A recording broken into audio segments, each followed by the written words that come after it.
Today for your warm-up, I just wanted to go over problem 26 and how I would have done them.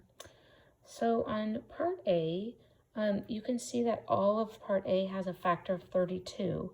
So the easiest way to solve A would have been just to divide everything by 32 and gotten this simple equation of 3x minus 5 equals 7. Then you swing and divide and you get an x equals 4.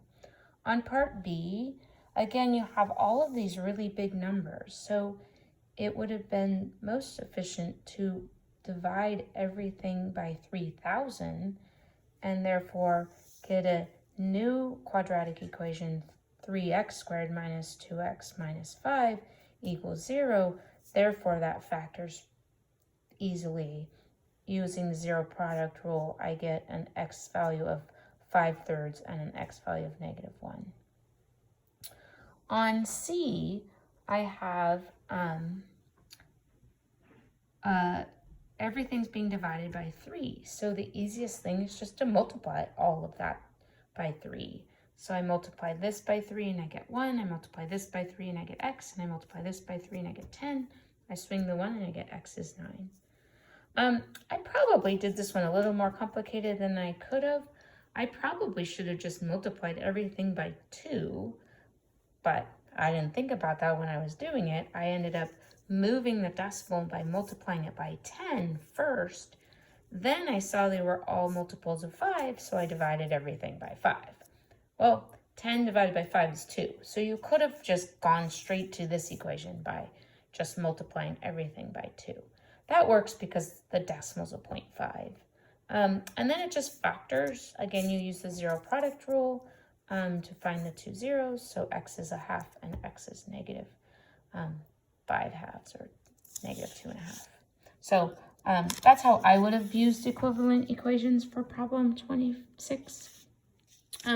Today is all about fraction busters.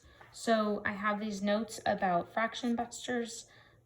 Basically, it's saying that if you have an equation, meaning an equal sign, with a bunch of fractions, you can fraction bust, or you can get rid of the fractions by multiplying by the common denominator.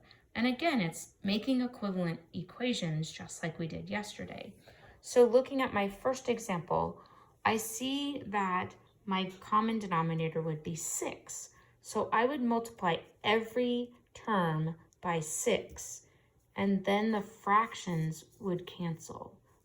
2 goes into 6 3 times, 6 goes into 6 itself 1, and then I add like terms and I divide and I get 10.5. In my second example, my common denominator is actually 6x. So I would multiply the first one by 6x, the second one by 6x, and the right side by 6x. Because 2x goes in 6x 3 times, 3 times 5 is 15. That's how I got the 15. The 6 and the 6 cancel, so I'm left with just 1x here.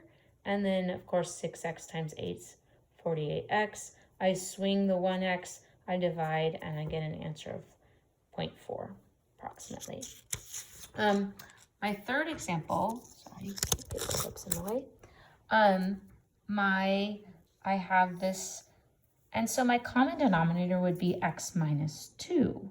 So I would have to multiply this by x minus 2, I would have to multiply this by x minus 2, and I would have to multiply this by x minus 2.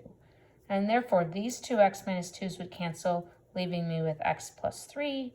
This, I would just multiply the 2 times x minus 2, and these two x minus 2's would cancel. Then I can just distribute my 2, swing and divide, and get an x value of 3. So fraction busting is a great tool to have in your repertoire. So it's good practice.